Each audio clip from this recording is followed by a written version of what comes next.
Well, just about anywhere you go now, someone's coughing on you, someone's sneezing on you. It is officially allergy season. And joining us this morning is Dr. Alfred Johnson, who is here to kind of talk about ways that we can learn what allergies we have and prepare for this heavy allergy season. Welcome. Good morning, doctor. Good morning. So we're all talking about, Dawn and I were talking about that allergy season is everywhere. I mean, we're in full-fledged allergy season, and a lot of it has to do with the shifts of climate.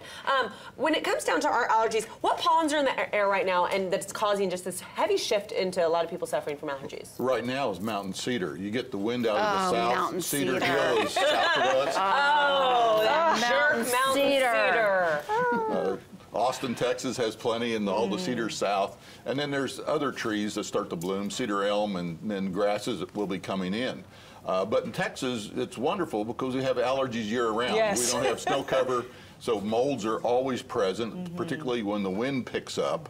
And a lot of times molds will have a delayed reaction. So it's windy today, you feel bad tomorrow morning when you wake up because your head's all stuffed up.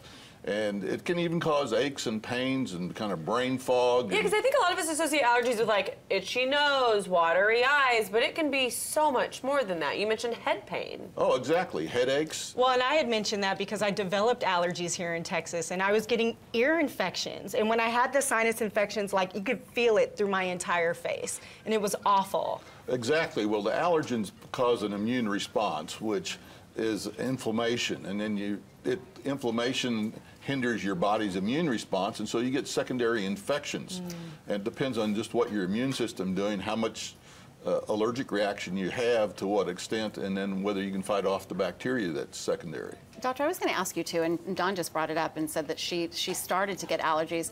So as an adult, you can get adult onset allergies, or if you move to a different place, you can start having allergic reactions to things, right? Oh, exactly. And even if you move into like a moldy house, a damp house, you may have lived in one house in Texas, moved into another one that's not a healthy house, and you get exposed to molds, which affects your immune system, causes mold allergy, and even some molds produce toxins, which affects your nervous system. And something that my mom did when I was younger is figure out what I was allergic to. That way we knew how to prevent it. Is it important for people to have allergy testing done so that they can then know when they hear, okay, mountain cedar's high, like I'm really allergic to ragweed? Is it important for us to take these allergy tests so we know what we're allergic to ahead of time so we can prevent it? Yes, it is, because then you know what time of year it occurs, what it is. If the allergy medicine over the counter is not helping, then you need to really get allergy tested.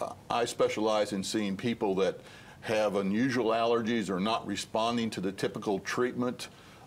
We test one item at a time so we can see cause and effect relationships. And then foods compound pollen allergies. Well, maybe a cold, though. How do you know the difference between an allergy and a cold? Well, sometimes it's hard, but a cold, typically you'll run fever with it.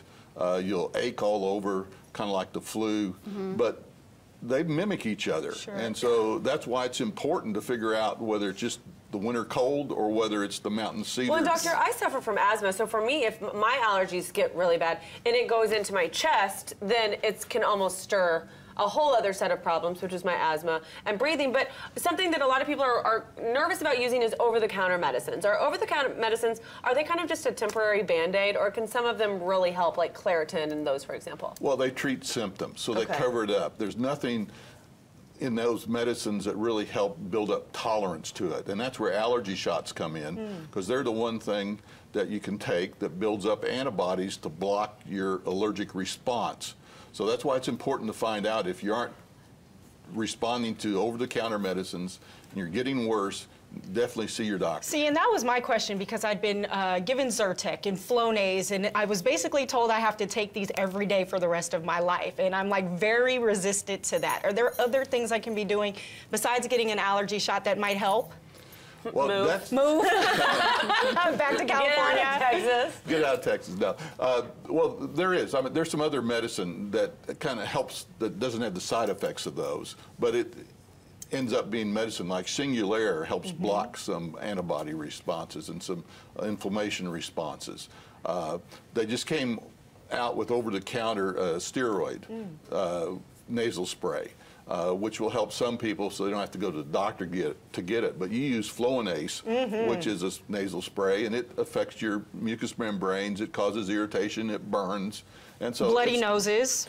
all of Right. that. So it's not been pretty. No, it's not ideal, and that's why a lot of the patients I see are on allergy immunotherapy, and it takes a couple of years to build up tolerance, but it's the one thing that does solve the problem. Now, doctor, a lot of people also take, you know, they just want something to clear their nose and to clear their sinuses, and so they result in like Mucinex, or like we've talked about neti pots here, you know? Like, how do you feel about like neti pots and Mucinex? If it is, once again, is it just a Band-Aid? No, neti pots is like giving your nose a bath. I mean, you take a bath every day, get the stuff off your body.